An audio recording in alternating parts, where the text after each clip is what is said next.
Okay, let's talk about suppliers.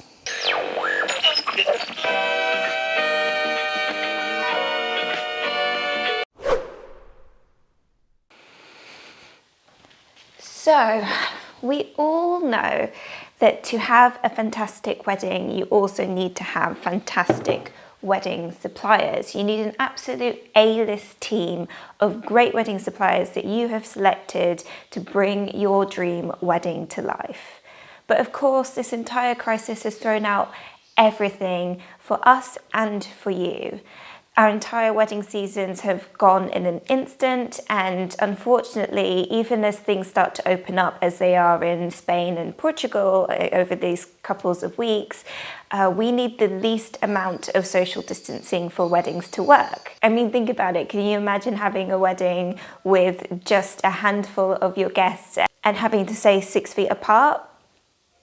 Not likely, so your wedding suppliers are really suffering now. This video is not to negate anyone else's suffering. I totally understand that everyone in all industries are taking a huge hit right now, apart from Netflix, maybe. Your wedding suppliers need your help. So here are 5 ways that you can support your wedding suppliers. Tip number 1, write them a review. If you feel your supplier has done a good service and you're really impressed with what they've done so far for you, for example, if you had a photographer do an engagement session with you and you really loved the quality of their photography, now is a great time to be shouting about that.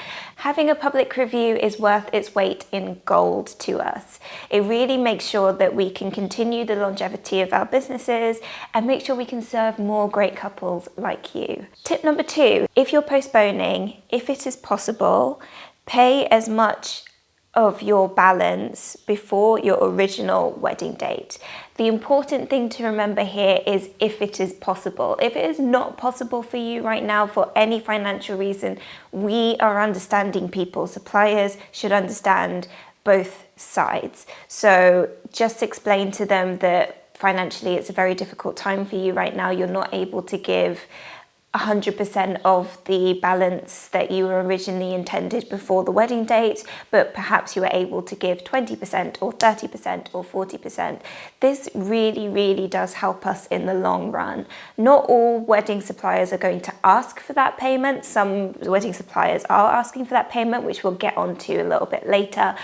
But even if they haven't asked and you're able to do this, it is so extremely helpful and we are so grateful. Tip number 3, shout and share their social media. Very much like having public reviews, shouting and sharing our social media posts and really supporting us in terms of the online space is going to be so extremely helpful in these coming times. Now that more people are at home and are online, they'll be looking for their suppliers online, possibly more so than they were before because they have more time. If you're able to share a photo that your photographer has taken, or a blog that your planner has written, or a beautiful Mother's Day bouquet that your florist has made. This is going to be so good for your supplier to get out there, get seen by more people, and really feel supported by you. Tip number 4, if postponing, consider weekdays or off-season weddings. Now, I want to say that I understand your perspective entirely. I know that it's not always possible for you to have an off-season wedding because of your work schedules, or it's not possible to have a weekday wedding because of the work schedules of your loved ones and yourselves as well. I know it can be more difficult to work out, and I understand that completely. All that being said, your suppliers would hugely appreciate if you have some sort of flexibility in your date. If you're able to have a midweek wedding, or if you're able to have an off-season wedding, so generally high season tends to be between May and October, depending on the country that you're in. If you're able to do that, it really does help us in a huge way. If you're having a destination wedding, then you have a lot more wiggle room here. Most of your guests will be traveling for quite some time. Perhaps they'll use your wedding to take quite a long break in the country. So 4 days to a week to 2 weeks I've seen. So your guests really won't mind if it's not a Saturday wedding, and you can really work with your suppliers to figure out a date that's going to work best for everyone. Tip number 5, if you disagree with a supplier's cancellation or postponement policy, talk on the phone. This is the key tip here, and if you've waited to the end of the video for this, I hope that you find this helpful. It's a simple tip, but it makes all the difference.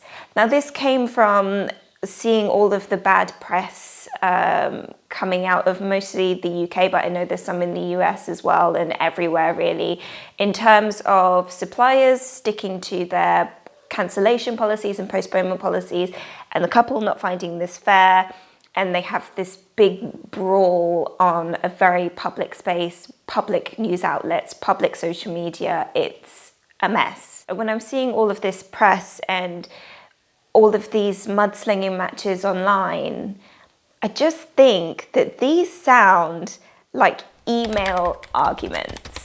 I recently read an article that was published on Love My Dress, which was a perspective from venues, because most of this bad press and bad social media stuff has come out of venues sticking to their terms and conditions, etc. And it was a really interesting article. I'll link it down below because I think it will be interesting for you to see. In terms of my opinions of charging extra to move to 2021 or charging cancellation fees, etc., I think that I understand it completely from the perspective of the supplier, and I also understand it completely from the perspective of the couple.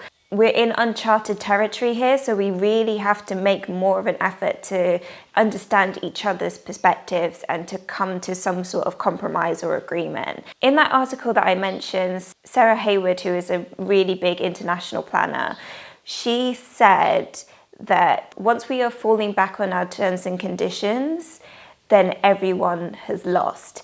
And I think that's a really important thing to remember here. I think that we need to approach this from more of a human perspective. We're talking about an unprecedented occurrence in our lifetimes. None of us wrote our contracts with the pandemic in mind. No one thought that this was going to happen. And so we really have to come together and try to understand as much as possible from both sides. The supplier should be sensitive to you, and you should be sensitive to the supplier. And if you have a disagreement or a conflict, then try and work it out together over the phone. Please don't do this via email. Please don't do this via email. So much is miscommunicated that way. Try to speak to each other. And I'm not saying that you will always agree, even if you do speak over the phone, but I just think you have a better chance of coming to an amicable agreement via the phone than you do over email. Thank you for watching this video. I hope that you are safe and well and sane. Comment down below something that you are doing to cope with the current crisis, and I will comment down below what I'm doing to do that too. Please follow us on Instagram at Nulyweds. There we post what our schedule is going to be for the week of videos, so you never miss a beat. And until next time, take care. I'll see you soon. Bye-bye.